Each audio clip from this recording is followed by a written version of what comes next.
Good afternoon from Thailand. It is episode number 6 of TCP Live. My name is John, and I am very happy to host a new episode of this show we have from TCP. Before introducing our guests and Margot today, I want to do a little bit of introduction on our topic. Our topic is called How to Promote Diversity in the Workplace. Now, as you may all know, the business case for diversity in the workplace is already very overwhelming.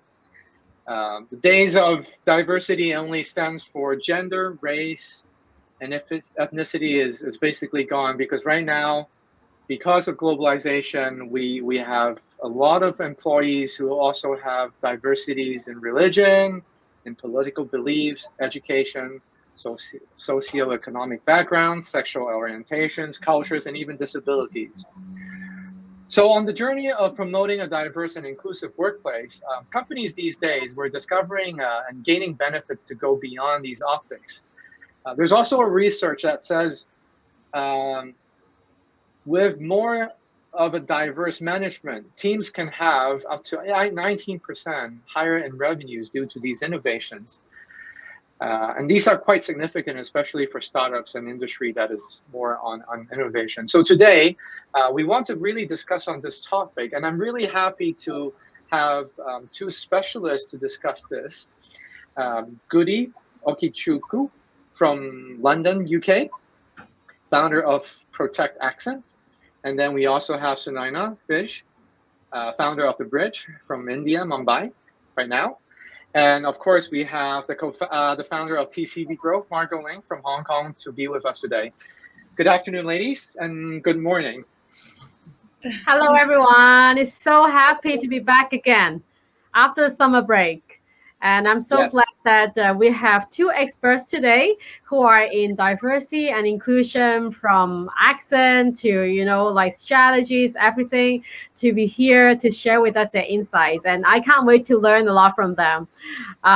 Personally, I'm not an expert in this area, but I embrace cultural diversity, working with different cultures, different people from different background. So I think this is a good opportunity for me to learn. Thank you. And now, if anyone is watching this live on Facebook or on Twitter, feel free to also comment. So when we pick up a question, we can also put it on the screen and have the speakers to answer them. And maybe I can start off to answer the first question to either Ssunaina or Goodie to start up the conversation. Like we mentioned before in the introduction, workplace diversity has become something quite sophisticated. So what are the new categories or trends these days when we discuss on this topic of diversity in a workplace? Ssunaina, maybe you want to start? Yeah. Oh, why not? First of all, thank you for having me here. So I think, John, you did mention a few things in the introduction about the dimensions of diversity. I think that the first thing I'd like to say is that diversity everywhere means different. If you go to the US, diversity means something else. If you go to some countries in West Europe, diversity would mean something else. And if I talk about India, the focus has more or less been on gender diversity, but there are just so many new dimensions. I think one of which I feel you forgot was even generation. So you did talk about, I think, gender and sexual orientation, different nationalities. But there's also, generational diversity, neurodiversity, so we are definitely talking about that these days. And I think Goodie has something very interesting to say. When we had a word, I kind of discovered a new dimension of diversity. So I think Goodie should be talking about that. Yes, and Ssunaina, you hit the nail on the right spot, because from me being in Thailand, when we talk about diversity, it's definitely a very different conversation than you being in India. And so what about you, Goodie? Like, what is the common diversity categories that you discuss in UK or with your environment particularly? Hi, everyone. Thank you, Margot. Thank you, John, for having me on TCP Live. What an amazing opportunity. I'm so pleased to be here. And thank you again for creating this platform to spotlight the different areas of diversity that are perhaps well known and some not very well known. And I want to thank you for the opportunity. And another amazing thing, and I think something that strikes me the most, is that we have all logged in from different parts of the world. I'm in the UK, John is in Thailand, Margot is in Hong Kong, Ssunaina is in India. That's the power of technology. Also reinforces the fact that we now live in a global village. So distance is no longer a barrier, which is why it is more important more than ever for organizations to take into account the different diversities that could come into play in different scenarios. Now, talking about this sort of diversity that is prevalent where I am in the UK, it's always been racism, gender, religion as well. And there are new and emerging areas of diversity as well that are being spotlighted, and probably which we will go into a bit later on. Thank you. Thank you. And I'm curious that even though this diversity topic has been discussed over so many years already, why is it very important for employers nowadays to be even more conscious, especially in the hiring process, when they have to consider, you know, different talents to bring into their companies? Can I go first? Is that all right? Yes, yeah? Please, Goodie. Yes. Okay, so it is more important now, like I said earlier on, more than ever. One, because employers can no longer afford to sit on the sidelines and pretend that all is well, and that there are no people being maligned or discriminated against, starting from the recruitment process. And I think for the benefit of transparency and the other benefits that employing people from a wide range of diverse backgrounds can, the benefits that can bring to the organization also makes it more crucial for organizations to look into this and begin to realize and align their business case actually to diversity, inclusion, and equality. Again, we've all been through this COVID-19 kind of hardship, and COVID is just revealed to us that there could be different technologies, different ways of doing things, different ways of having team meetings. There's been a surge in remote working, remote team meeting, online learning. You know, you can no longer avoid different ways, I'd say, of diversity in these sort of scenarios. So if you want to stay competitive in these modern times, you really need to take into account the benefit, inclusion, and equality, even justice would bring to your organization. And you need to start realigning, evaluating, analyzing your policy actually to align to this so as to maximize the benefits. That's great. Thank you. And it's interesting how you mentioned things about being transparent as a corporate, and also justice that really needs a lot more attention these days. Ssunaina, like you mentioned that gender is a very common topic when discussing diversity in India.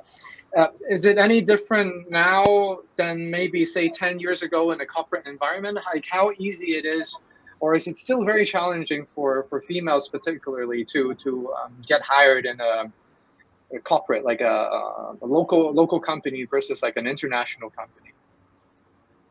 Yes, so I think there are two things. One is when we're talking about diversity, as an organization, first we need to figure out, are we talking about the national diversity?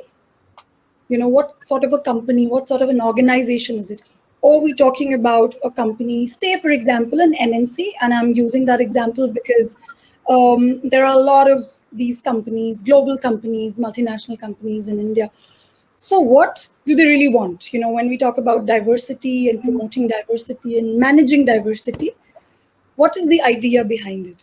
So that is one. So even when you talk about hiring, what sort of talent pool do we need? Second, when you're saying about India particularly, yes, so gender, religion, those sorts of things have always been there. It is, I think, gender and equal pay and all these sort of things are.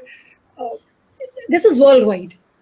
There is a fight against it worldwide. So even in India, if you look at the data, especially post-COVID, post the pandemic, women in workforce, it's really affected it. It was there are very few women. I was reading the other day a new data that was published that at the top you don't find women. You know, so women are there in the workforce, and this is one of the trends that the companies cannot refute. Right? That what sort of workforce composition are we going to have, say, in 2030 or 2040 or 2050? Which is why we are talking about promoting and managing diversity and even taking a step forward in being inclusive.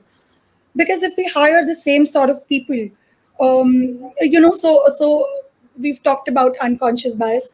Unconscious bias is not just with humans, but it is prevailing even in our systems in the organizations, right? So yes, it is difficult for women in India, of course, on various levels. You'd find a lot of women, but especially in the leadership roles, there are women, but it is still very challenging, I would say.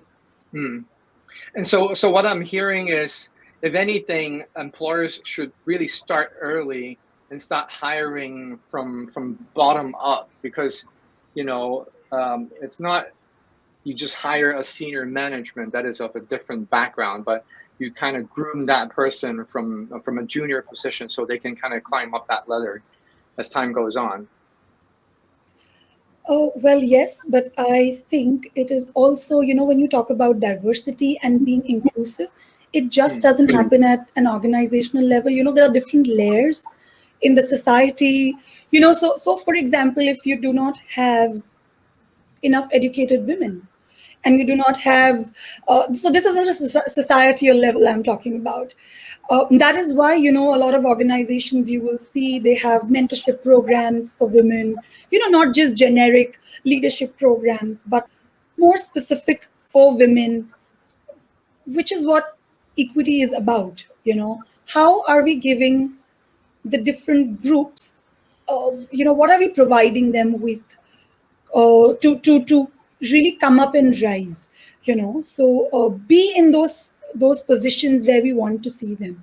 And not just women, of course. In India particularly, if I talk about, people are really talking about the LGBTQ community, generation. So one of the data that I was reading, so an average Indian by 2020 was 2021 now, was 29. Okay, US and China 37 years, Western Europe 45, Japan is 48. So if you look at India particularly, according to this data, this is research based. Okay, so average Indian is 29. So we're not just talking about gender now. We're talking about diversity on various levels. However, it's slow and there's a lot of work that needs to be done. Right, exactly. Goodie, I understand you often engage with different corporate entities about diversity of different sorts. How can you incentivize employers to encourage them and really make them initiating these practices in their workplace?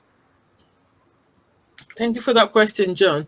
But just before I answer that, I'd like to kind of unpack a little bit what Ssunaina said about gender diversity. And she talked about equity.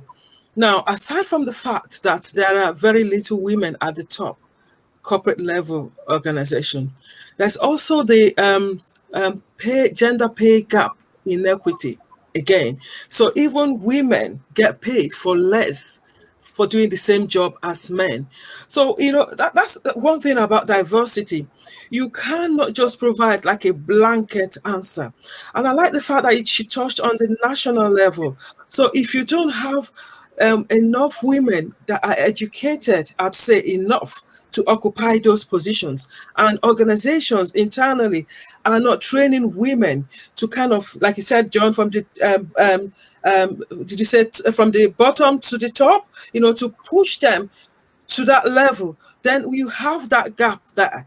Then even at whatever level you find both men and women working, statistics show that women get paid less for doing exactly the same job as men. And I think organizations need to start looking into this because it's just not fair. It is just not equitable.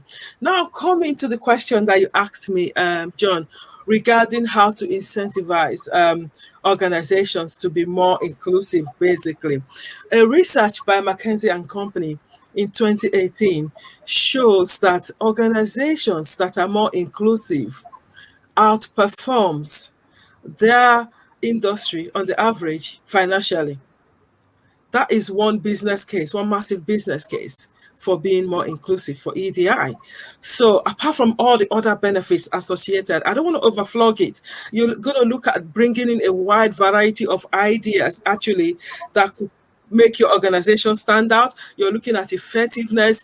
You are looking at your globally now, because sometimes organizations have been advised to think globally.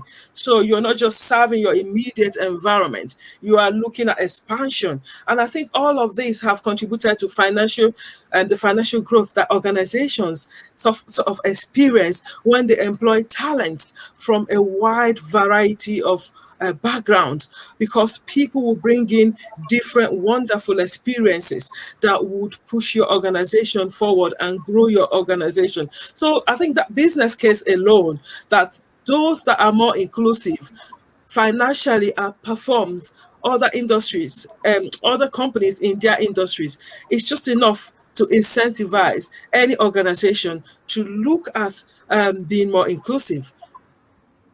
Thank you. I also feel this, strongly as well. And also I think more and more research and data shows that in organization with, no more culturally or, diverse value system background of people together, then they will have more perspectives in their organization, and then more perspective help them to have more innovations and creative ideas, especially in the VUCA world.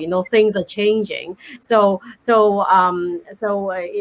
result, the commercial side of it, the business growth is actually having a positive impact because of D&I. So it's really amazing change these days. Yeah, absolutely, Margot. Aside from the financial gains, it's about belongingness as well. People, so you reduce your staff turnover in the sense that people feel included, they feel a part of the organization, they feel that they are being seen, they are not just statistics, they are not just a number. And then you reduce costs in terms of hiring, because people are not leaving. They want to stay and work for you because they feel that they are part of the organization, they are being valued, and there's no reason to leave, basically. So there's a lot of benefits to it. Like I said, I don't want to overflog it. I just wanted to highlight the financial benefit because I'm sure employers would like to hear that, Sure. I mean, it's getting exciting, but one of the challenges also, because people when thinking about diversity and inclusion, usually the immediate, maybe the feelings that, oh, there's something new, then I have to have a restructure, and I have to rehiring, it's so this is a concept of, very difficult. I have to go through so many. But then maybe we can shift our focus to look at the benefits, as both of you have mentioned about the benefits of having a diverse team in an organization. Then so when we look at the benefits that we can get, and then maybe the obstacles, not really obstacles, the steps that we have to take in order to transform our organization to be more diverse, it's actually not that difficult. Yeah. Right. And this is great because it goes to the following question I have, which is, I'm sure you have experienced pushbacks from employers, from entities about change, right? Because it's not so much diversity that people are pushing back against. I believe most of the time it's the change of environment, the change of policies that they need to work more on, that they feel reluctant, or they just don't want to deal with it, and so okay, Margot already mentioned that maybe they should shift the focus and be, let's not look at the challenges but focus on the benefits. But what else can you um, convince them? What can you tell them more that they will quite certainly see the benefits of embracing this diversity of hiring, or the diversity of inclusion within their workplace? Ssunaina? Yes. Okay. So, John, first of all, I would like to tell you that I'm just taking the liberty to just make a little correction there. Diversity and inclusion are not interchangeable terms. Okay. Right. So, inclusion is completely something else. It is when everyone feels included. Now, diversity, so a lot of diversity programs in the past have failed because we have very different looking people in the organization, but we're just not doing anything, right? Are they really feeling a part of the organization? So I think, honestly, if we look at the future trends, and in one of the reports, again, I was reading, and this is like an ongoing debate, even on LinkedIn, and amongst all the friends and colleagues, that somehow D&I has become like a part of HR. So it has to be in sync with HR. It is like a CEO level issue. So if you look closely at organizations that have succeeded, or it's still an ongoing thing. D&I is a journey. It's that sort of commitment. So yes, I understand changing the policies and all of those issues are there, and we don't know what we are headed to. Are we really going to benefit out of it? But if you look at the future trends, one is very, very important to understand how the workforce composition is getting complex, right? So if we do not understand that, we will definitely not know how to deal with that. So it's like really being, really prepping yourself up for the future. And the second thing is that with the trends, you also have to figure out that,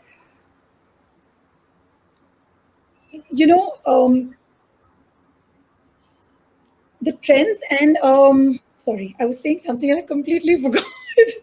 Yeah, I think too much data floating in my mind at the moment. Sorry. No problem. Yeah. We are very inclusive. Goodie, do you want to chime in on this in the time being? Yeah, absolutely. John, if I understand you correctly, you wanted to find out what the pushbacks are. Why are organizations finding it difficult to make these necessary changes? Number one, I'd like to say that change is difficult. Change is difficult. Okay, let me rephrase this. Change can be difficult. Okay, so organizations sometimes are well rooted in the status quo. We're fine. The way we're operating now is fine. Everything is working all right. We don't need to change anything. And that might not be the case. There might just be people that are not speaking up, and they're just kind of tagging along and going with the flow, with the process, even while suffering in silence. So change is difficult. And for it will require, for an organization to be very open-minded, and actually start to look more inward. How do we operate? Where are the areas where we can identify biases, discrimination even? How are we going to turn this around? So it's all of that. Again, when people hear about change, like Ssunaina has correctly mentioned, I think the first thing that comes to mind is, how is it going to affect me? Once you hear that an organization is restructuring, the first thing you're thinking about, how am I going to be impacted by these changes? And there might be some bottleneck at the top that are saying, no, we can't do this, because probably it does align with their unconscious biases. Okay, again, unconscious bias. I don't like that term really, but let's call it unconscious bias. It comes into play. So you might be holding your organization back because of your unconscious bias. You're not giving the right consent. You're not allowing things to flow because you're thinking that, no, I don't believe in this, or whether you're conscious of it or not, let's just call it conscious and unconscious bias. So that might be another thing that organizations need to consider. One other thing, again, is cost. What is it going to cost the organization to make these changes? Are we in a financial position right now to kickstart these changes, to kickstart the process? So those are some of the points that I think might be causing a bit of pushback and delay in terms of implementing new EDI measures, to make your organization more inclusive. You talked about what more can we do to incentivize organizations. Do you know what? I think Margot nailed it on the head. We are in a global village. This cannot be overemphasized. We are in a global village.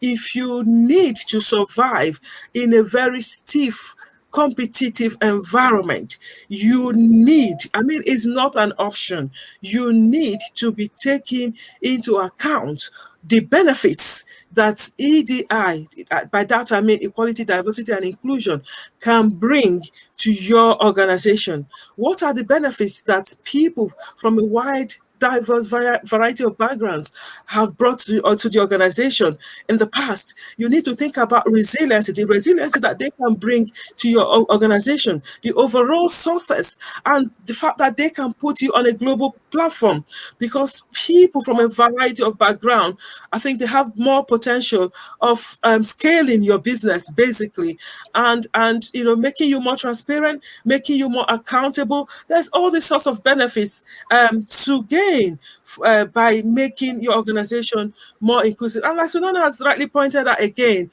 an organization can be very well diverse, but not inclusive.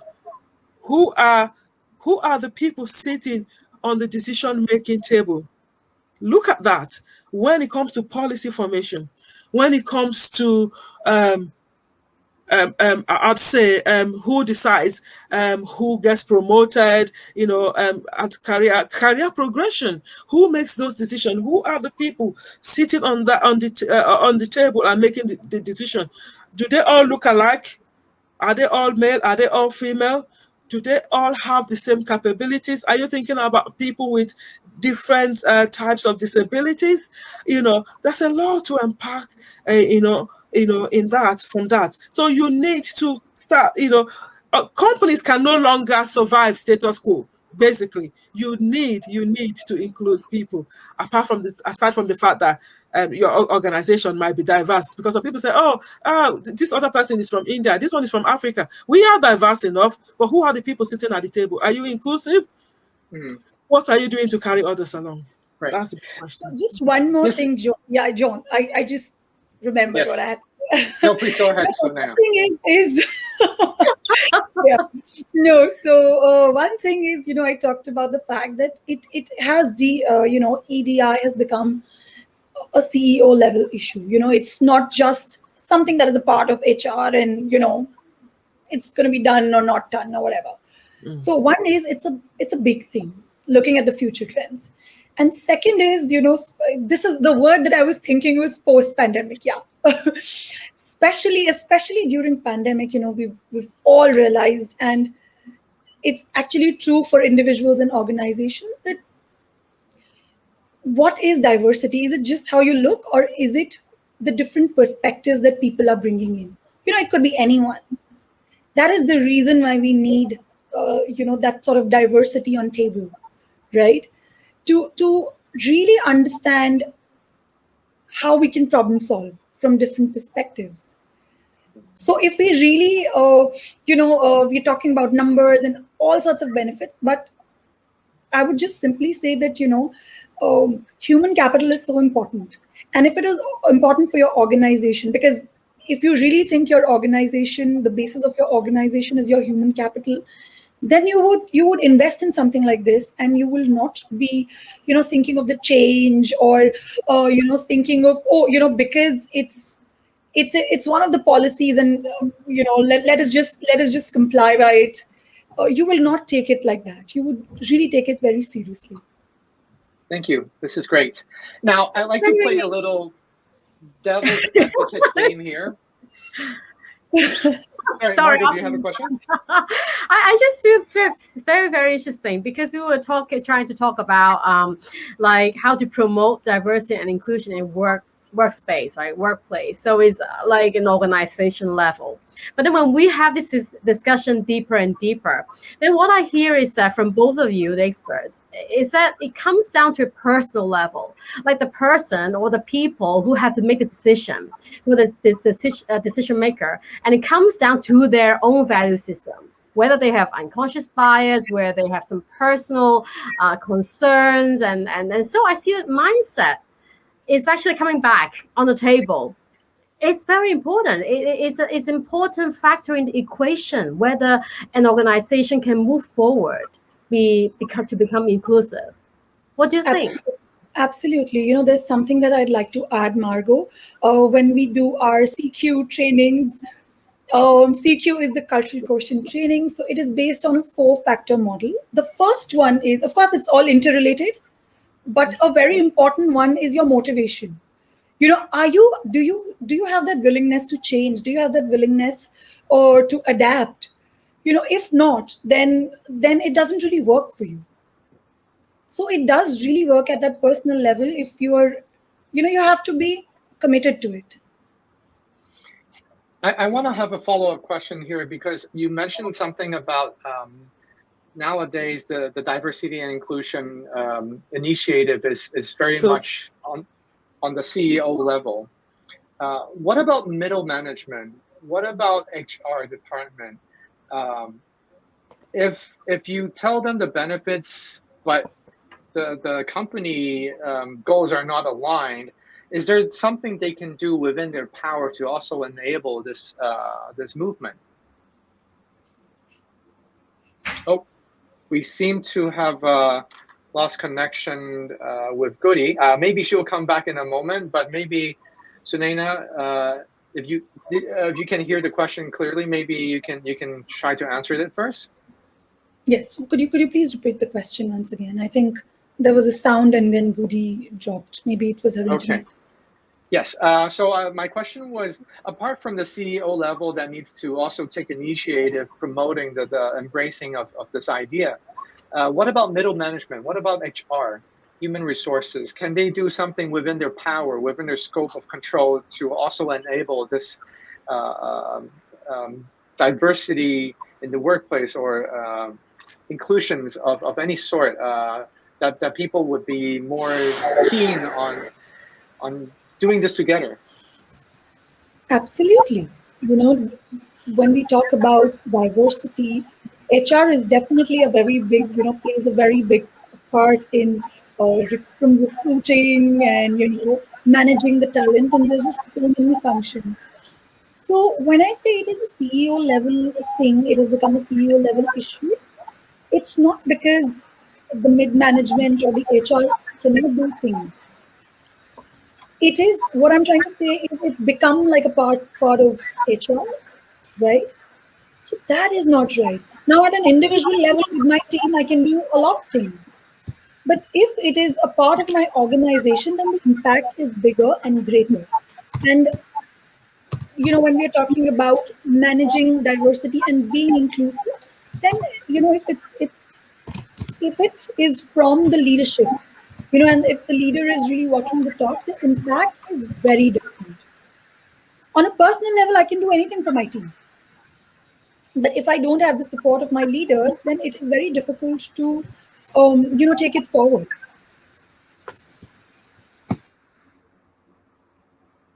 Yeah, does that answer your question?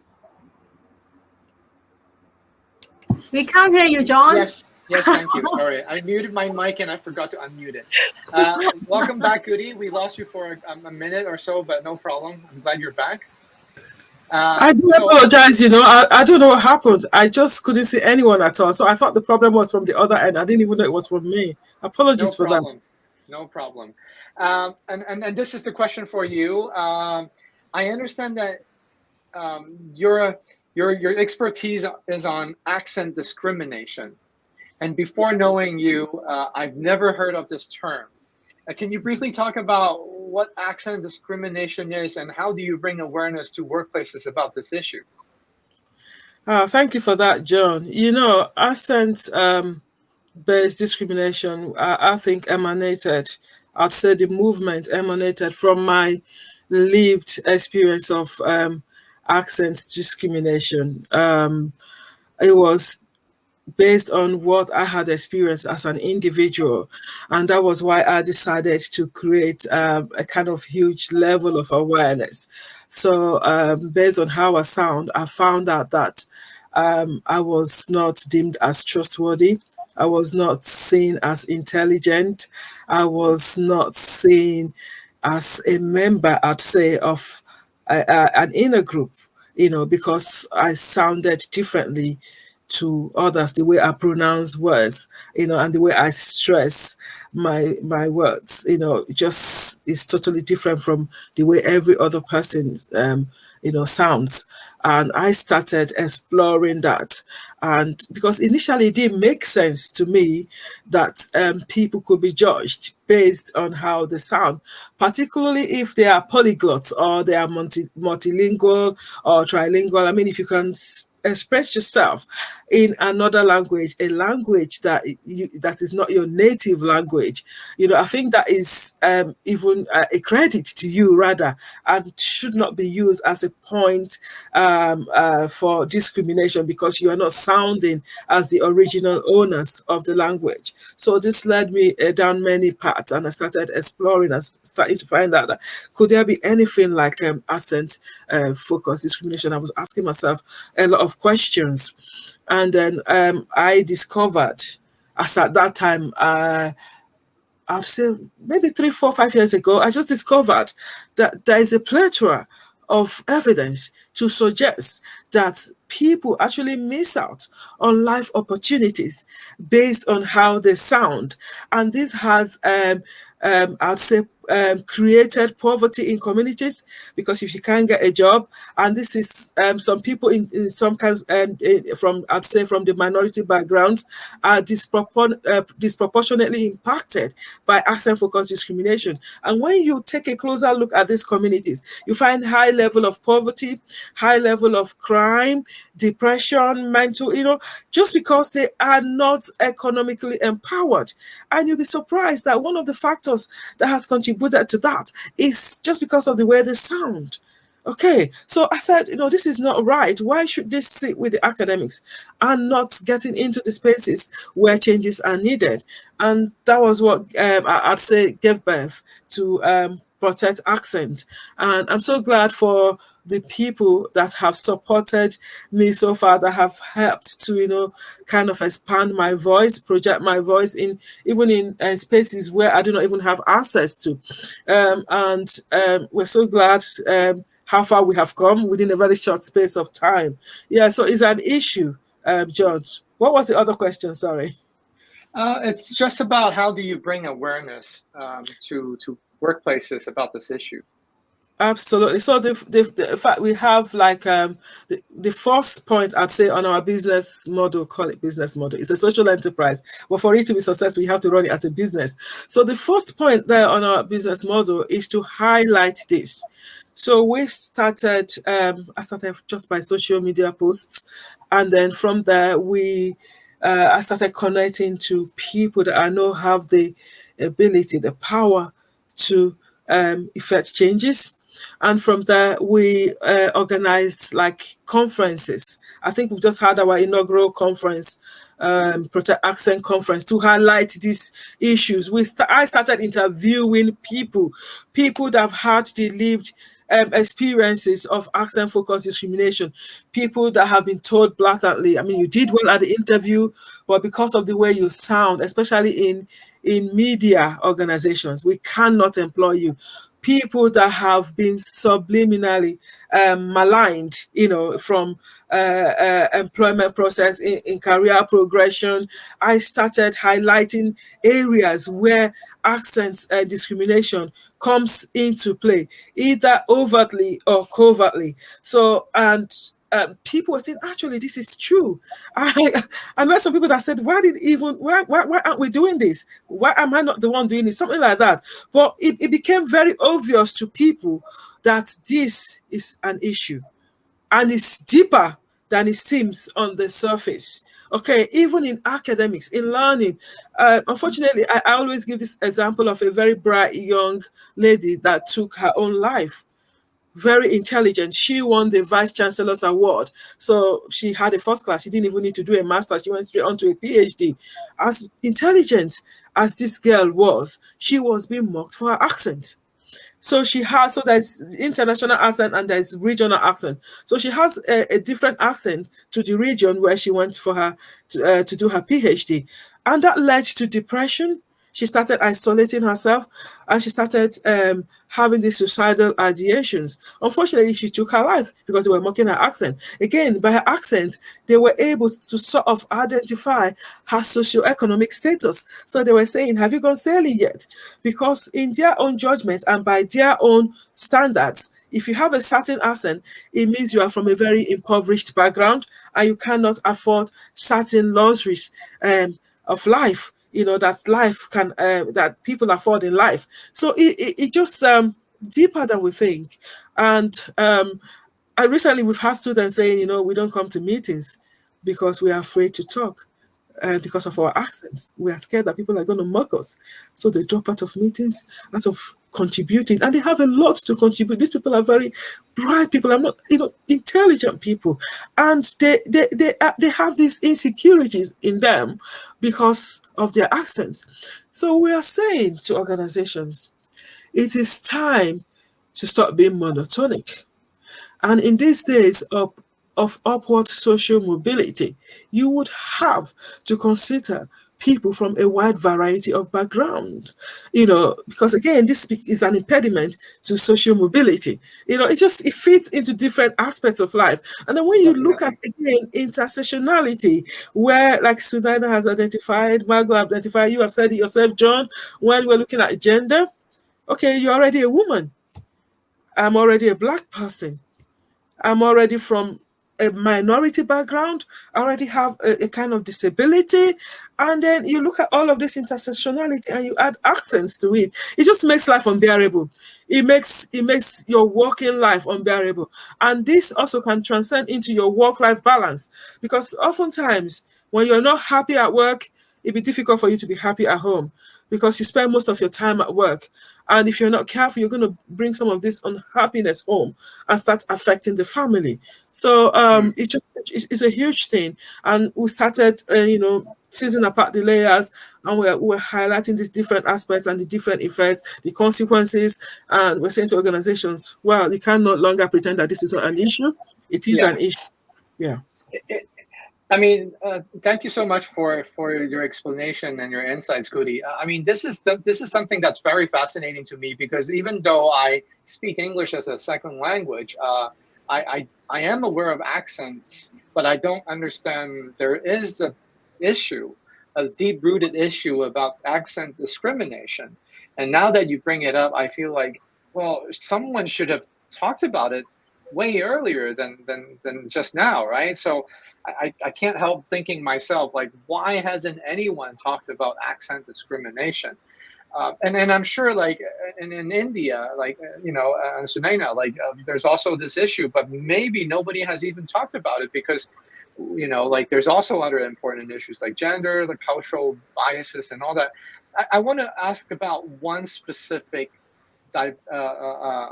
issue that I don't know if it's very prevalent in India as well, because there were some controversies in the tech industry in USA about the organization being somewhat left or right-leaning in political ideologies. Is there such issues in India? And if so, like, how do you navigate these things, because it's often very top down and not bottom up when it comes to political diversity. Ssunaina? Yes. So honestly, for me, I think I have not really come across anything of that sort here. And even if it is there, I am not sure how openly people discuss politics with the outsiders. You know what I mean? Because we have like so many religions and castes and so many things in play. We're just so diverse. So a lot of people might not even discuss, or they're just so tight with their own political thing. Because there's a lot of regional political parties, and we have it's a complex system. It's not just a two-party system. It's not just two people system. It's very complex. So uh, honestly, for me, I've not really uh, had that sort of a thing. I've not heard of that sort of a thing when it comes to. I'm sure people have their political views, of course, but I do not know how openly does it affect their work, in an organization. So let's talk about this openness to discuss these sensitive topics, because it is also something that you do need to encourage people to speak out, right? So what do you do? What do you do when it comes to religion, when it comes to political ideologies, when it comes to sexuality, or LGBT issues? Like, so in your field of work, how do you say, no, please talk about it, when people are in fact shying away or feel it is a very taboo thing to discuss, especially in the workplace?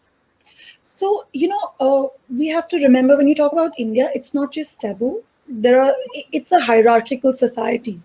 So we are a mix of collectivist and individualistic sort of people, we are very competitive, but we're all very together, and hierarchy is there. So it is, when we talk about the organizational culture, and why do you need your diversity or inclusion policy or program? It is for that organization to figure out, what sort of hierarchy do we want? How do we want our people to voice out? How are we doing our feedbacks? How open are we? Are we really going to penalize somebody for not saying something in a meeting? Because that does happen. And if you see a lot of Asian cultures, we do not say things very openly because of our cultural background. It's not because I wouldn't know something. It is because maybe in front of my boss or the leader, I'm not supposed to be saying something. So it's culturally ingrained. So for me to think of an organization in India which has a very flat structure, I think it's still not there. It's still hierarchical. But of course, there are organizations and leaders who are kind of bringing about that change, who are open to these sort of things. So when you say how do you talk about it, again, it is top down. It is the initiatives that is taken by the leader, also because we are in a hierarchical society. So okay, thank you. Goodie, let's talk about creating a safe space. How do you come about doing that, discussing these topics? Right, thank you, John. Can I just briefly circle back to what Ssunaina said regarding accent diversity in India, if that is okay? Number one, I find that people need a lot of education around accent diversity. For the fact that you have not experienced it really does not mean that it's not happening. In the UK, it was happening, but there was not people talking about it in some spaces, so it seems like it wasn't happening. Number two, accent inclusion is not a political thing, it's a human right thing. So I don't want to politicize that, because it is not about politics. It is about human rights. It's about a diversity of voices. It's about encouraging people to be authentic in themselves. Now, I want to take into consideration the cultural context to it. I'm from Africa as well. And we have this kind of what we call respect. So you don't speak when your elders are speaking, are talking. You have to keep quiet and show that respect. And that also transcends into the workplace. You don't speak when your boss is speaking, you're quiet because you see this person as an authority, basically. Now, in this modern age, and if we're going to have a modern global conversation, we need to start encouraging people to speak up, okay? Because there is no way we can get to the bottom of issues if people are not talking. Yes, speak up, but be respectful, be mindful of your culture. At the same time, speak up. So you don't talk to elders in my culture, but there is a time and a space for you to get your voice heard. Utilize those opportunities very well to highlight your voice, to highlight issues respectfully again, bearing in mind your cultural context again. Now, the fact that I have friends from India and I've had meetings with a lot of people from Indian background, and I know that in your country, that English is the lingua franca, and that there are different languages, and these different languages speak English with different accents, and that some people think that one accent is better than the other in the English-speaking context. So that's an issue. So again, for the fact that people are not highlighting this, does not mean that it's not there on the ground, on the current, sitting, boiling. Okay. And it might be the foundation of a lot of the issues that we're having. Say in India, for example, gender problems. What are women's voices heard? Are women's voices heard? Remember that women, we are sort of trained to speak quietly, you know, in a low tone, humility kind of voice, and our women voices heard. In my culture, Africa, how are women voices? What power do women voices carry? You know, we need to have these conversations. They might be difficult because they are difficult conversations, but that does not mean that we need to sweep it under the carpet and sort of either ignore it or pretend that they are not there. They are there. They just need to be highlighted.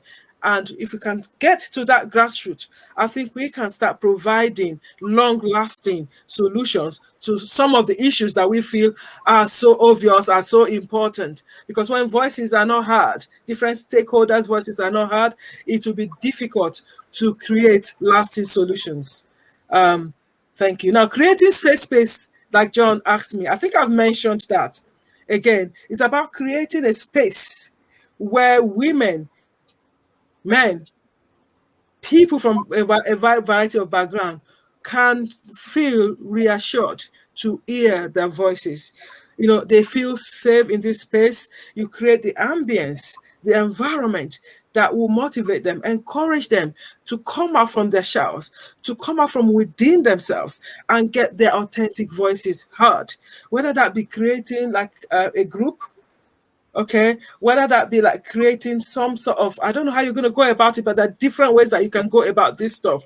I'd say creating a group, a safe space group, where people can come in and have these conversations and discuss around these issues. And let there be somebody in that group that has the power, that has the influence to push the conversation further to where changes need to be made. I think this is important.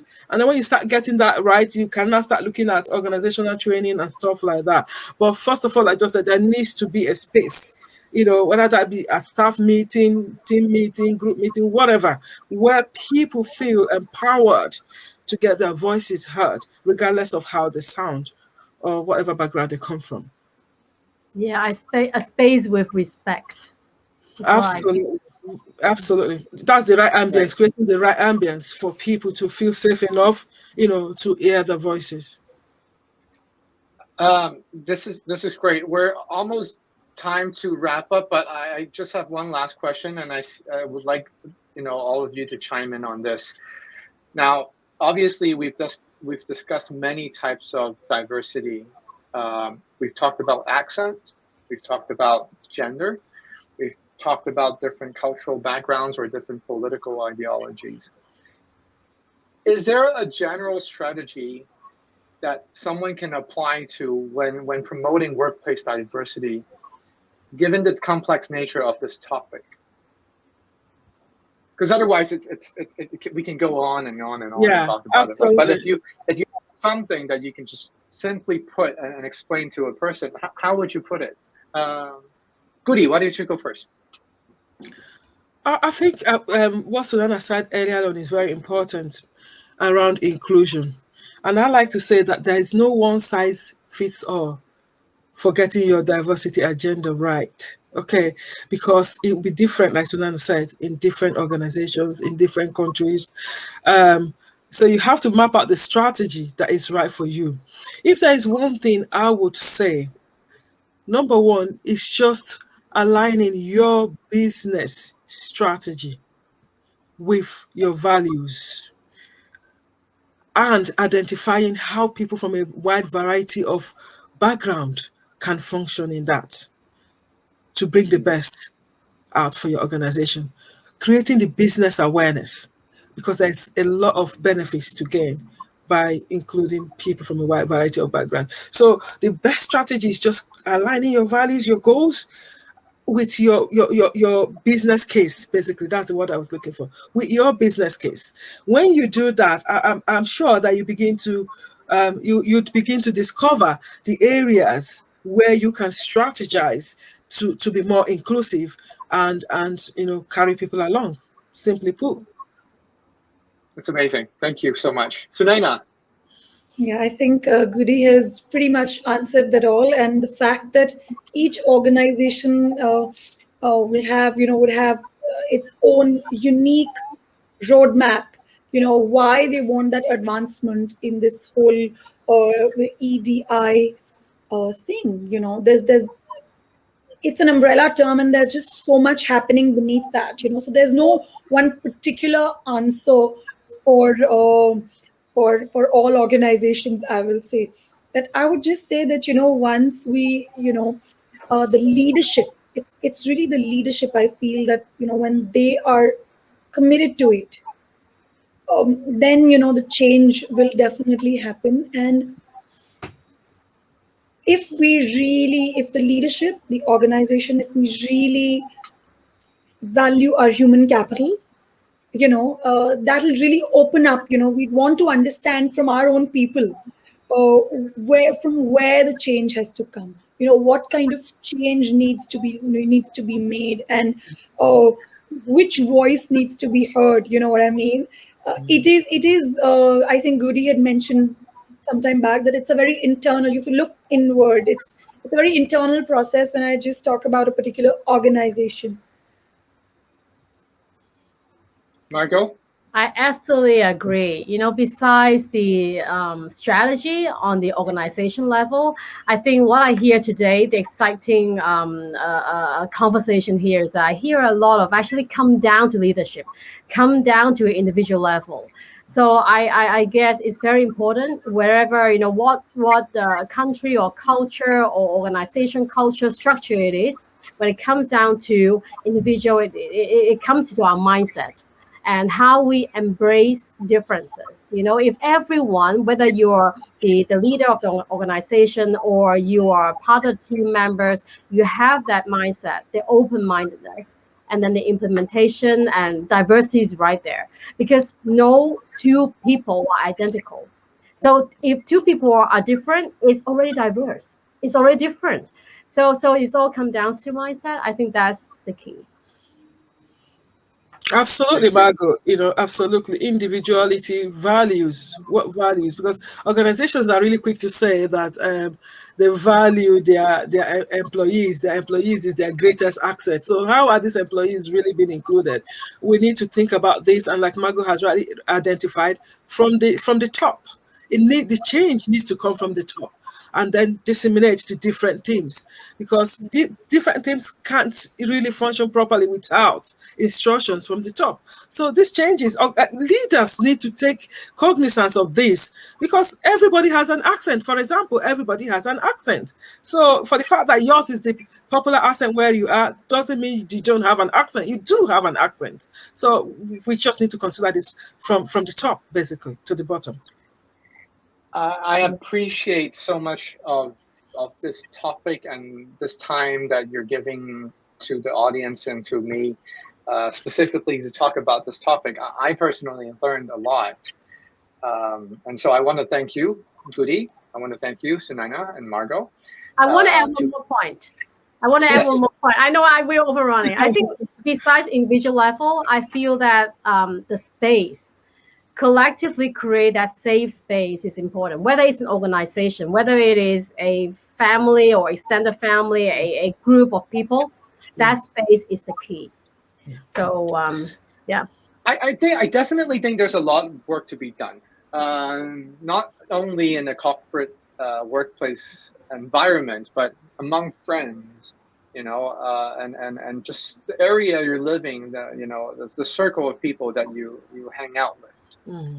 Because this is a topic that we hear a lot, but it's not necessarily discussed in a very in-depth manner, that people come to a realization that they also need to have the responsibility to be more aware of it, to speak out, and to change. Right? And I think, yes. Sorry, please go ahead. No, John, I thought you were done. Please. And so I think it's really enlightening for me, at least on a personal level, to hear all of you to speak out on this topic, and for me to be more aware of it, so that I can also apply these simple, ways and insights to whatever I do, in here in Thailand. Thank you again. Yeah, so I would just like to add one point to what you were saying, that, when you're talking even about, awareness and even discussing these things with friends, it is because diversity is the reality, it is there. So we cannot refute the fact. So it is there. But inclusion is the attitude. How do you take everyone together? So that is how, I would say it differs for me, because diversity is there. You look at the trends, you don't look at the trends, it is there. Diversity of perspectives, but how we really inclusion, how we really include everyone and what is our attitude towards this, I think is the game changer. Yeah. Absolutely. One more point. I think if we have to change something, like a micro change or habitual change, maybe starting from now or today, we have to be proud of our own accent. I think it starts from ourselves. I think that's very powerful. If everyone has that, we are proud of ourselves with our accent, situation might be different. I agree with you, Margot. Absolutely. The change starts again from individual level. But when you get into organizations, I don't know. I still feel that in organizational settings, this change needs to start from the top. You need to look at your existing policy, and find out ways that your policy is sort of biased or unconsciously or subconsciously discriminating against individuals. You need to analyze your policy. You need to look at new policy formation. You need to evaluate that. There's a lot into it. I mean, I don't know. There's a lot of training around it, and it just starts from the top. Okay, so on individual level, yes, own your accent, be proud of who you are, be confident, but all of that again can be lost in an organizational setting if you're not empowered to use your authentic voice. So that is important. I think anyone who would like to know more about this topic know by now who they can talk to and learn more about this topic. But again, time is limited, and I thank you very much for sharing today. Goodie, Ssunaina, Margot. I just want to tell the audience that are still watching, or if you're watching this on replay, we will be. This is a recorded episode, and we will be distributing it on TCP's Facebook page. So please follow the page if you haven't. And if there is any question that you want to ask after this broadcast, you can also feel free to put it in the comment section. We have to wrap up, unfortunately, with the topic. But once again, I enjoyed the conversation very much. And I appreciate your time to be here and speaking on this. So until next time, I thank you all for taking the time to watch this, and I'll see you on our next episode of TCP Live. Thank you, everyone, and thank you.